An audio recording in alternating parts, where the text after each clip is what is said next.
നീയൊക്കെ പുഴുത്തു ചാകൂടാ, വെള്ളം കിട്ടാതെ ചാകും. പാലക്കാട് പട്ടാമ്പി കൊടലൂരിലെ മുഹമ്മദിന്റെ കൊലയാളികൾക്ക് നേരെയുള്ള കൊച്ചുമക്കളുടെ വൈകാരിക പ്രതികരണമായിരുന്നു ഇത്. പ്രതികളുമായി പോലീസ് തെളിവെടുപ്പിനെത്തിയപ്പോഴായിരുന്നു നാടകീയ രംഗങ്ങൾ. ഇൻസ്റ്റഗ്രാമിൽ കമന്റ് ഇട്ടതുമായി ബന്ധപ്പെട്ട തർക്കത്തെ തുടർന്ന് 1 മാസം മുൻപാണ് 3-അംഗ സംഘം മുഹമ്മദിനെ കൊലപ്പെടുത്തിയത്. നേരത്തെ കോടതി റിമാൻഡ് ചെയ്ത പ്രതികളെ വിശദമായ ചോദ്യം ചെയ്യലിനും തെളിവെടുപ്പിനുമായിട്ടാണ് പോലീസ് കസ്റ്റഡിയിൽ വാങ്ങിയത്.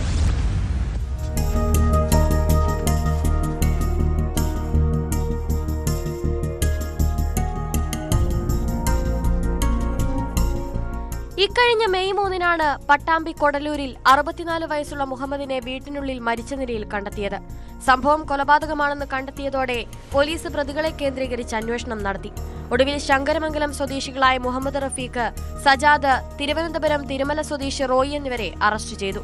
പിന്നീട് കോടതി റിമാൻഡ് ചെയ്ത പ്രതികളെ പോലീസ് 2 ദിവസത്തേക്ക് കസ്റ്റഡിയിൽ വാങ്ങുകയായിരുന്നു. കസ്റ്റഡിയിൽ ലഭിച്ച പ്രതികളുമായി പട്ടാമ്പി SHO ജെ ജിനീഷിന്റെ നേതൃത്വത്തിൽ തെളിവെടുപ്പ് നടത്തി. അതിനിടെ പ്രതികൾക്ക് നേരെ വീട്ടുകാരുടെ ഭാഗത്തുനിന്ന് വലിയ പ്രതിഷേധമുണ്ടായി.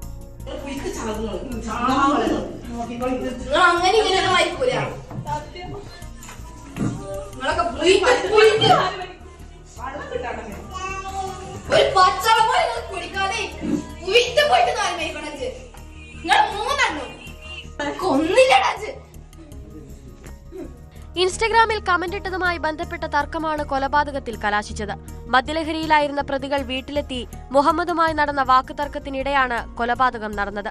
രാത്രിയിൽ പ്രതികളായ 3 പേരും മുഹമ്മദിനെ അന്വേഷിച്ച് സമീപത്തെ വീടുകളിലെത്തിയിരുന്നു. സമീപവാസികളുടെ മൊഴിയുടെയും CCTV ദൃശ്യങ്ങളുടെയും അടിസ്ഥാനത്തിൽ നടത്തിയ പരിശോധനയിലാണ് മണിക്കൂറുകൾക്കുള്ളിൽ പ്രതികൾ പിടിയിലായത്.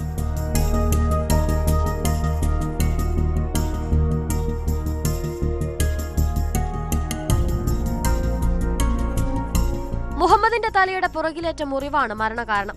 വീട്ടിലെത്തിയ പ്രതികളും മുഹമ്മദും തമ്മിൽ വാക്കുതർക്കവും സംഘർഷവും ഉണ്ടായതായാണ് വിവരം. ഇളയ മകന്റെ വീട്ടിലാണ് മുഹമ്മദ് താമസിച്ചിരുന്നത്.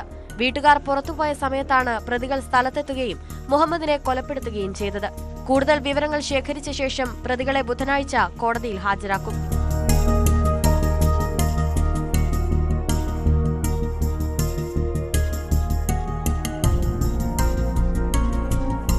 ന്യൂസ് 18 പട്ടാമ്പി. കൂടുതൽ വാർത്തകൾക്ക് news 18 Keralam YouTube channel subscribe ചെയ്യുക.